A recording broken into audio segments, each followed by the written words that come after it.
Magandang araw po, welcome po sa aking channel, Love9 TV. Patalasasan po, meron po ba kayong mga properties na napapabayaan or non-performing assets?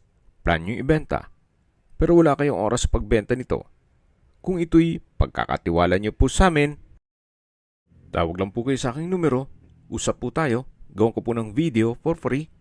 Yes, libre po, wala po kayong babayaran. Tutulungan pa namin kayong mabenta ang inyong property. Kami na po bala sa marketing, sa boosting or paid ads. Even sa tripping, hindi na po kayo mapapagod sa pag-entertain ng mga buyers. Kami na po bala sa lahat. Tawag lang po kayo. Nandito po tayo ngayon sa Lian, Batangas kung saan meron po tayong bagong video presentation. Isang residential farm property na may lot area na 5,000 square meters or kalahating hektarya po ito. Meron pong bahay na 2-story, may floor area na 200 square meters more or less. Then meron din pong gazebo na 100 square meters ang floor area. Ito pong property ay nasa mataas na lugar. Ang estimated elevation above sea level ay 332 feet. Kaya meron po itong overlooking view o ocean view.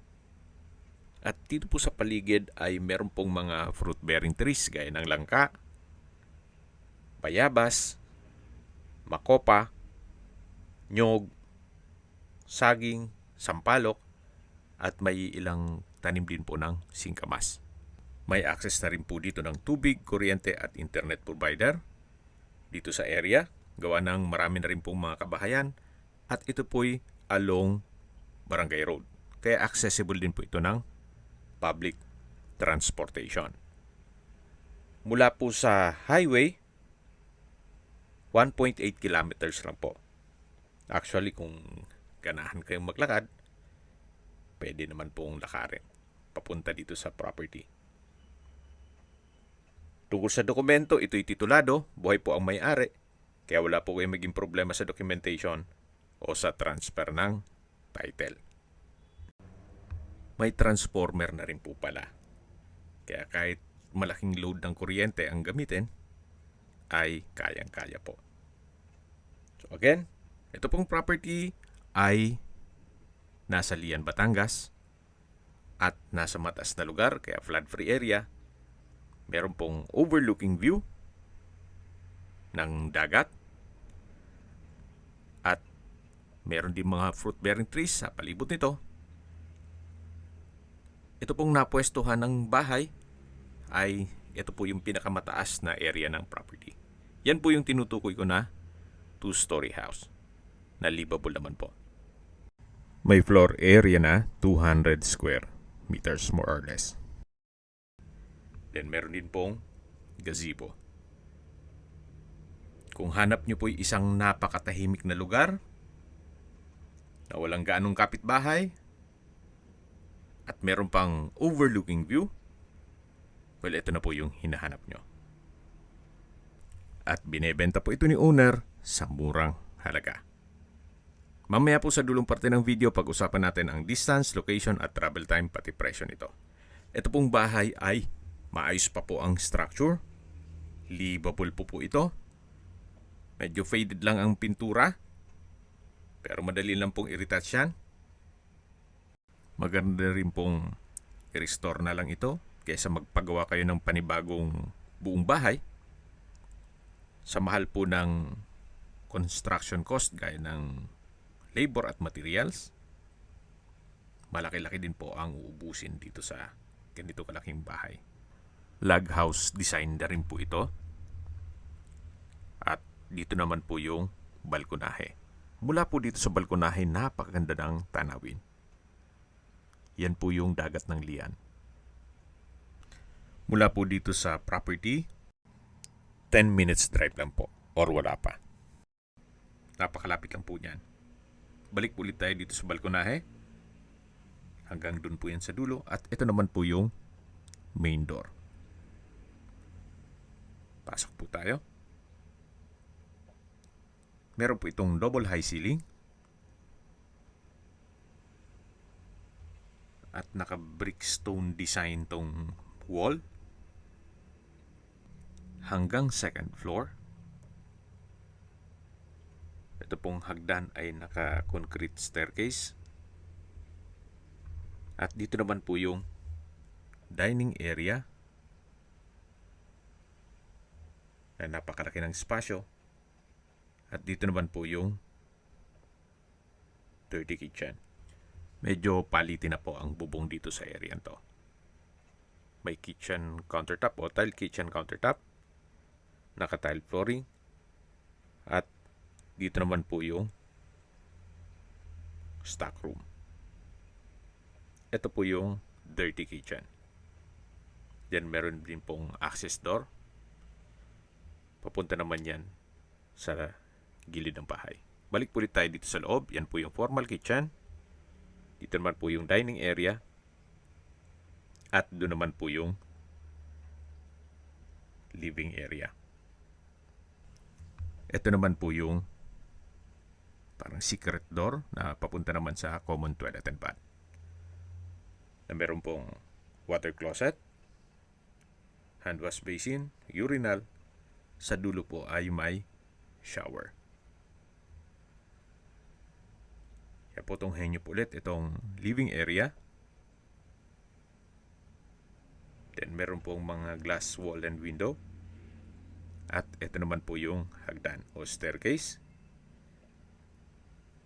Naka-wooden design itong handrail at railing.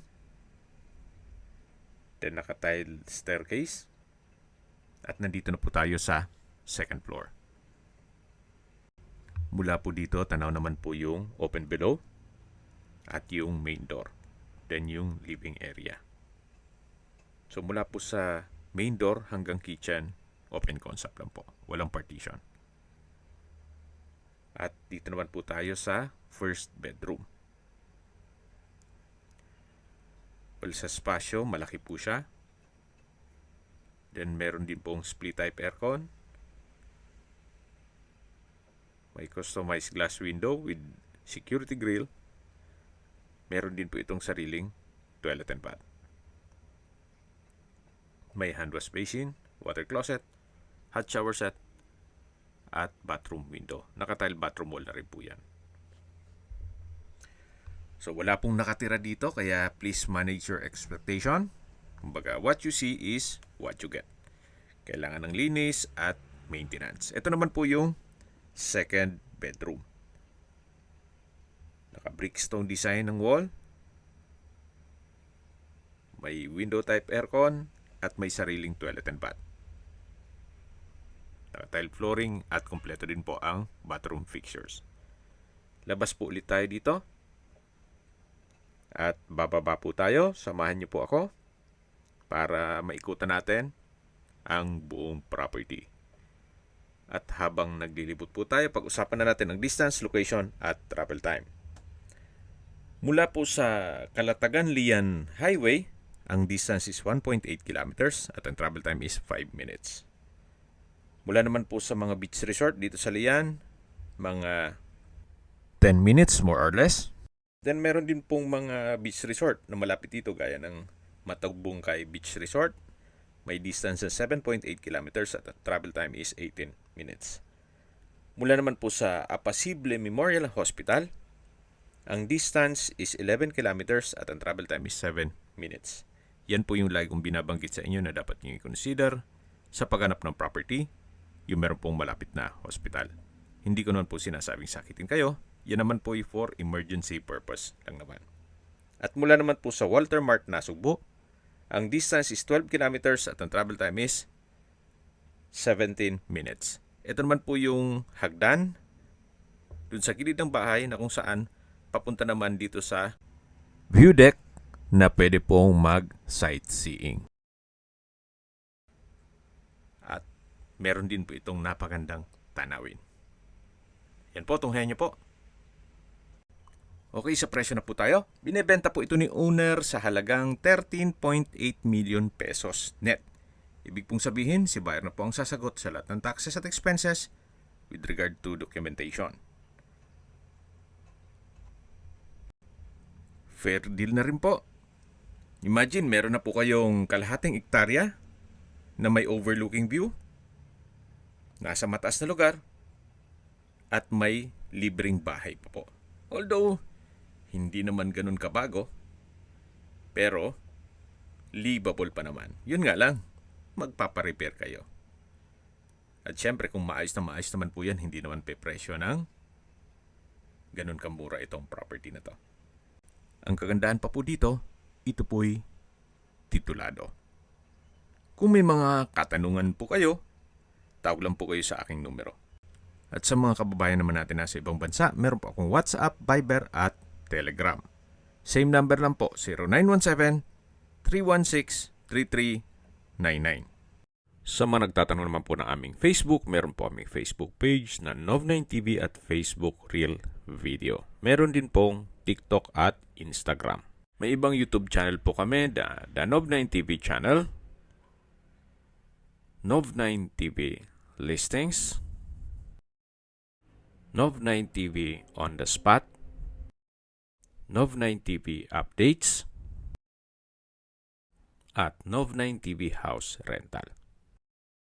Sana po naibigyan nyo ang video presentation. Paki-like and subscribe na lang po sa aking channel para ma-update din po kayo sa aking future listings.